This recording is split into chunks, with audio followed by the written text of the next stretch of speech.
আসসালামু আলাইকুম। Bike capital থেকে সকলকে স্বাগতম। বাইক ক্যাপিটাল থেকে আমি ইব্রাহিম।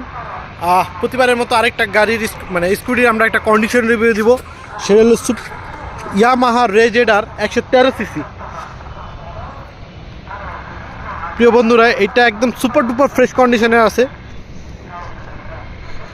একদম সুপার ডুপার ফ্রেশ কন্ডিশনে আছে। গাড়িটা চলছে অথেন্টিক মিটার, ভাইয়া আমরা কোনো মিটার ট্যাম্পারিং করি না, জেনুইনই চলছে। 22,000 কিলোমিটার চলা, 22,000 কিলোমিটার চলা Yamaha রেজেডার 19-এর model, 19-এর registration, Mirpur BRT থেকে রেজিস্ট্রেশন করা।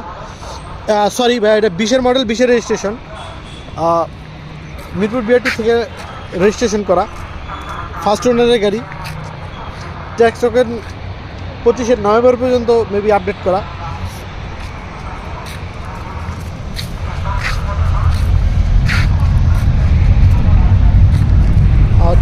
টায়ার কন্ডিশনও আলহামদুলিল্লাহ সুপার ডুপার ফ্রেশ কন্ডিশনের টায়ার। আপনার টায়ার দেখতেই বুঝতে পারবেন একদম ফ্রেশ। সামনের পিছনের দোনোটা চেয়ারই যে বিটা এখনও যায়নি। গাড়িটার প্রাইস রাখছি আমরা 1,39,000 টাকা। আসলে সামান্য কিছু সম্মান করবো, অলমোস্ট ফিক্সড প্রাইসের গাড়ি। যাদের লাগবে আমাদের সাথে যোগাযোগ করবেন। সকলকে ধন্যবাদ। আসসালামু আলাইকুম।